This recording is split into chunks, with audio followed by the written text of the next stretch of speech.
In Venezuela, social and political organizations installed the cycle of debates and national consultation for the elaboration of the 2024 presidential elections schedule.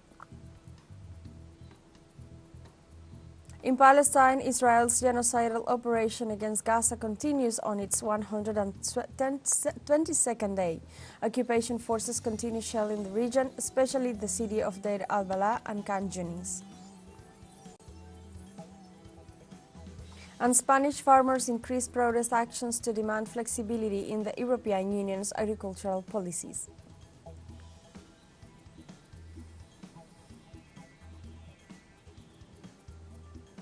Hello and welcome to From the South. I'm Alejandra Garcia from teleSUR Studios in Havana, Cuba. We begin with the news. In Venezuela, several social and political organizations installed the cycle of debates and national consultation for the elaboration of the timetable to open the way to the presidential elections of 2024. The President of the National Assembly, Congressman Jorge Rodriguez, reaffirmed that this year 2024 presidential elections will be held in Venezuela after the National Electoral Council convenes the voting date. Rodriguez highlighted that the consultation will allow all the sectors of the country to exchange opinions and positions that will be integrated to a proposal for an electoral calendar. The head of the parliament emphasized that the proposal strengthens democracy and that the candidates will set a position to build a roadmap that will serve as a suggestion to the electoral power. The President of Colombia, Gustavo Petro, denounced an institutional rupture to move him from power. The declarations of the head of the state come in the midst of a political confrontation with the Attorney General Francisco Barbosa, accused of violating the law and disguising a coup d'etat under an institutional cloak. Petro's statements comes after the Attorney General's office raided the headquarters of the Colombian Federation of Educators to look for alleged irregularities in the financing of his electoral campaign. In this regard, the Colombian Federation of the Educators announced protest in defense of the federation, democracy and the social rule of law, and in rejection of the stigmatization and persecution of the union.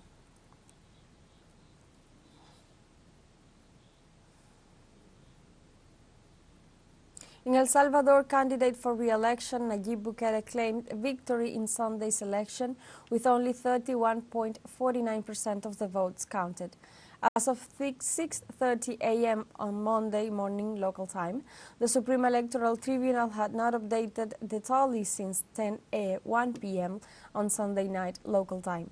In a statement, the electoral authorities recognized difficulties in the delivery of the results attributed to a lack of security and factors outside the institution, reported by prosecutors and members of the municipal and departmental electoral boards.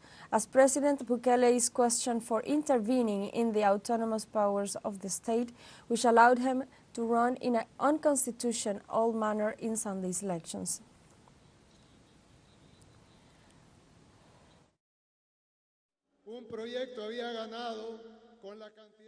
Never before has a project won with the amount of votes that we have won this day.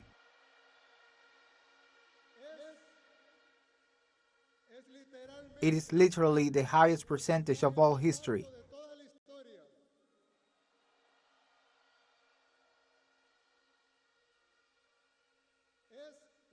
It is the largest difference between first and second place in history.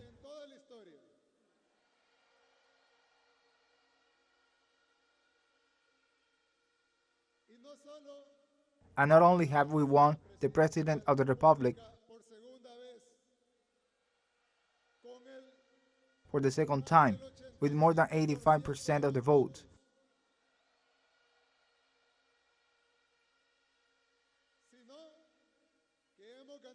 but we have also won the Legislative Assembly with 58 or 60 deputies. The candidate for the New Ideas Party also boasted that the opposition would be crushed. It will be the first time that in the country there is a single party.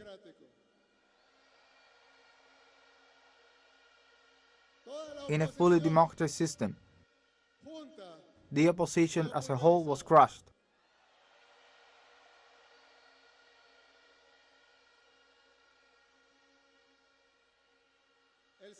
El Salvador has made history again this day.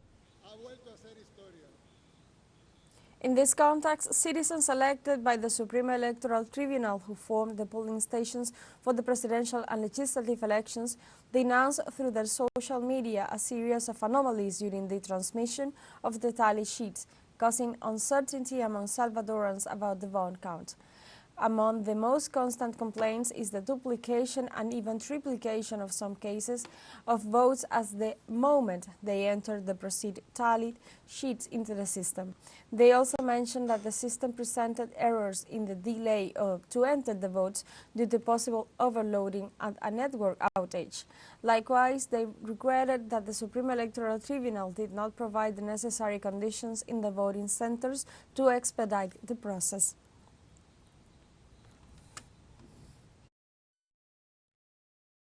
And El Salvador's election day was marked by multiple complaints, among them the arrest of Salvadoran writer Carlos Bucio. The National Civil Police arrested him at the voting center Concha Viuda de Escalon for reading aloud articles of the current Constitution of the Republic that prohibit presidential re-election. The officers, after surrounding him and before claims of those who defended free speech, proceeded to arrest him. Different national and international organizations are calling for his release and demand the implementation of international assistance protocols.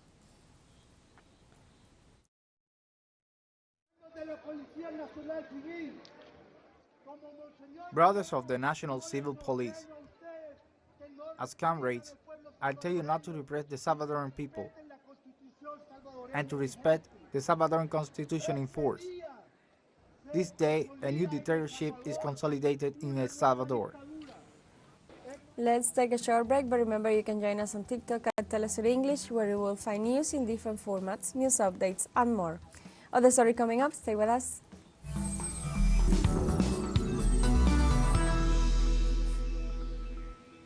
Welcome back. In Haiti, various political, social, and cultural organizations began a day of protest this Monday asking for the resignation of Prime Minister Ariel Henry. The opposition party called Committed to Development is one of the organizations at the head of the call and assures that the premier has shown total incompetence to solve the crisis affecting the country and must therefore go. This request also marks Monday's gathering in front of the government headquarters in Port-au-Prince, the capital. Since January 29th, the country has been organizing protests in rejection of a government which they say has allowed itself to be manipulated by the United States amid an increasing security crisis with paramilitary groups controlling large parts of the capital and thousands of Haitians internally displaced.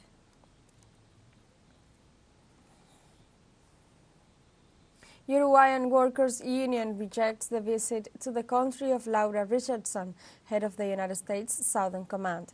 The union declared that they reject the visit of General Richardson since she represents a country that is trying to dominate the world.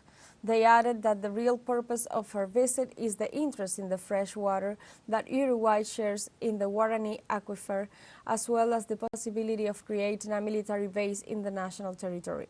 They also condemned Washington's support to Israel's genocide and military campaign in Gaza.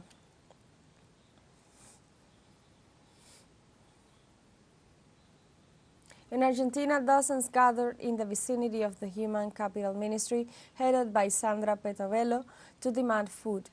The line stretched for more than 20 blocks in the midst of social movements struggle with the government following the announcement of the suspension of the shipment of dry food in order to transfer money to soup kitchens. However, social organizations in charge denounced that the government did not send any money during the month of January. The protest is carried out simultaneously in offices of the Secretariat of Childhood and Family all over the country. Likewise, the church warned that the food crisis is a harsh statement.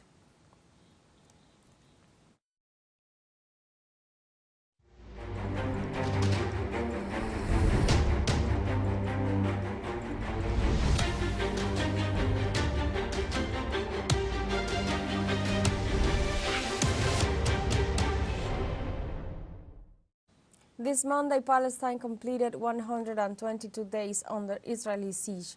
In the morning, occupation forces shelled several regions of Gaza, especially the city of Deir al-Balah and Khan Yunis. According to local media, different neighborhoods of the town of Khan Yunis and the southern part of the Gaza Strip, leading to the city of Rafah, are under constant Israeli artillery strikes. At the same time, Al-Amal and Kamal Nasser hospitals continue to be under siege by the Zionist forces, while drones open fire on Palestinians. Likewise, the Nusayrat camp in the city of Deir al-Balah was also targeted by Tel Aviv's attacks. Since October 7th, the death toll has risen to more than 27,400, most of whom are women and children.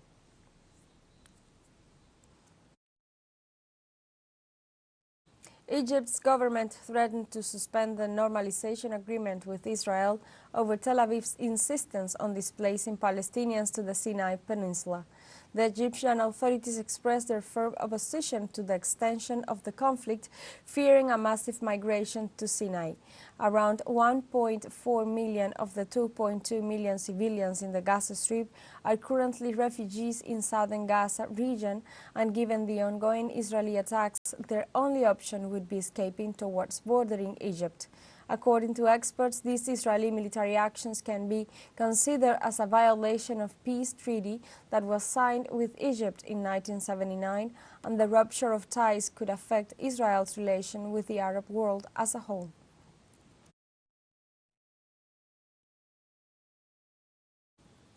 In Syria, at least 6 mercenaries from Syria's opposition democratic forces were killed after a confirmed attack by the Iraqi Islamic resistance in response to the recent attacks by the United States.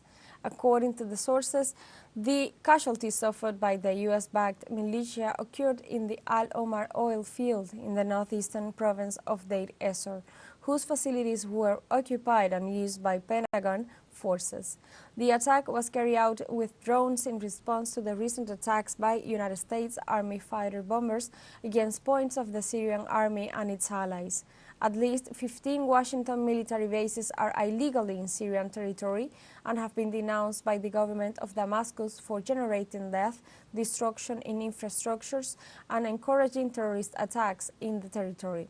Syria has warned on several occasions that the presence of American troops seeks to destabilize and deprive the nation of its wealth.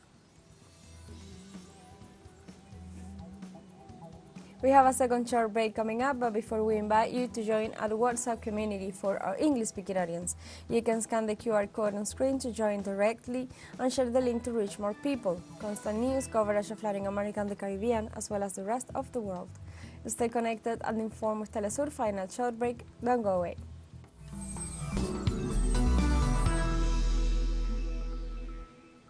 Welcome back to From the South. Rail transport drivers in the UK began a 24-hour strike on Monday to demand better pay and working conditions. The strike, called by the Associated Society of Locomotive Engineers and Firemen, is the latest industrial action in the long-running pay dispute across the train companies contracted to the Department for Transport in England. It is part of a series of walkouts announced by the union last month to demand pay rises after claiming they have not had a pay rise for 4 years and have been hit by inflation. Members of the union say they remain fully committed to reaching a negotiated agreement on wages, jobs, safety and conditions, while confirming that they will continue their protest action until their demands are met.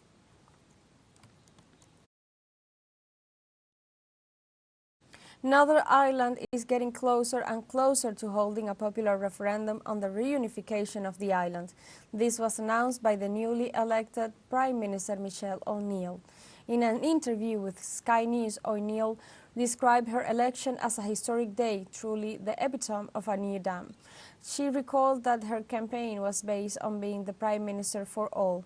On her party leader, Mary Lou McDonald's assertion that a united Ireland is a stone's throw away rather than decades away. The new First Minister believes that the Northern Ireland is witnessing a decade of opportunity.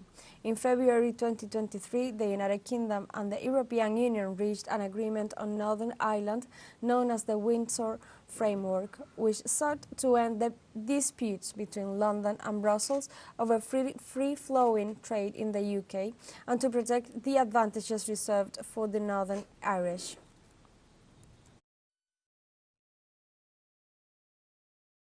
Spanish farmers increased protest actions to demand flexibility in the European Union's agricultural policies.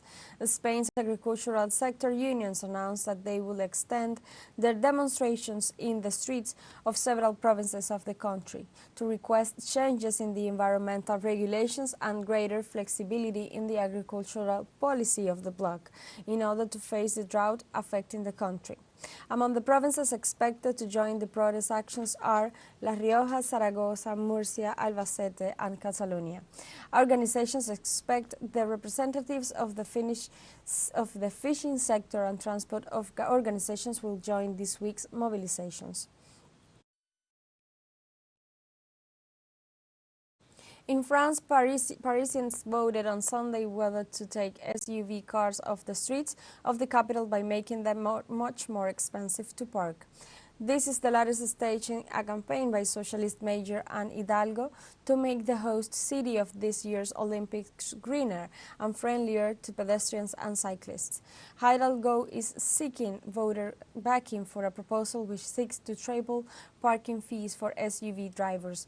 The mayor's office wants to increase the price of parking passes for cars that weigh more than 1.6 tons and that do not have a special license from local authorities.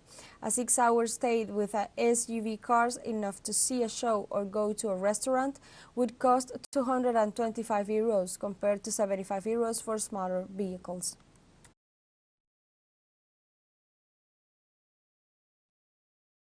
This Sunday's 14 far-right U.S. governors ratified the expansion of border limits and other anti-immigrant measures that contravene White House rulings and Supreme Court ruling. From Shelby Park in Eagles Pass, an area under the control of the Texas National Guard, the leader of the anti-immigrant movement and Texas Governor Greg Abbott ratified new measures in addition to the counting wires and the boys with blades. The governors of Arkansas, Georgia, Idaho, Iowa, and other states endorsed the plans of the Texan counterpart known as Operation Lone Star and ratified their rejection of the immigration policies of Joseph Biden. The increasingly extreme rhetoric expressed by some political leaders and the escalation of the border deterrence program involving Texas Operation Lone Star are exacerbating the risk to the lives and safety of immigrants and border residents alike.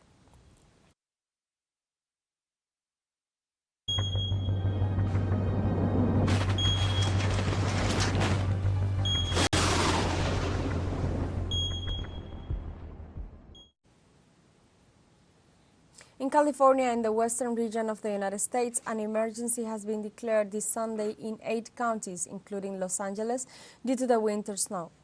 The Governor Gavin Newsom issued the executive order, which includes Orange, Riverside, and Bernardino, and San Diego counties, among others, in addition to Los Angeles. The deployment of resources and the use of the National Guard has also been ordered. According to the National Weather Service forecast, the winter storm threatens record rains and snowfall, including winds of up to 60 miles per hour. Several cities in Ventura County have been evacuated due to the risk of flooding. For their safety, Los Angeles authorities have asked residents, if possible, to stay out of their cars and prepare for some of the worst weather days in living memory. On Monday morning, the last report of the Disaster Risk Management Committee of Chile announced for 112 deadly victims by the forest fire in Valparaiso. The wildfire affected more than 40,000 people, 3,000 residents, and more than 11,000 land hectares. This tragedy has been qualified by the President Gabriel Boric as the biggest since the 2010 earthquake.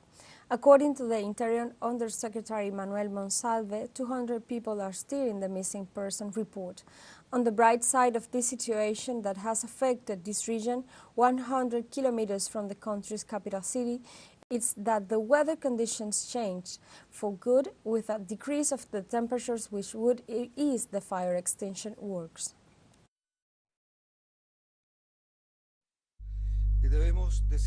We must say that according to the information we have from the Forcenic Medical Service, as of 8 p.m. today, there are 112 people dead. This is the current count, and 32 bodies have been identified. 165 fires were counted on Sunday, February 4th. 19 are under observation, 40 fires are being battled, 102 fires are under control, and 4 are extinguished in different regions of the country. We have come to the end of this news brief, but you can find this and many other stories on our website at telesurenglish.net and join us on social media, Facebook, X, Instagram, Telegram and TikTok. For Telesur English, I'm Alejandra Garcia. Thank you for watching.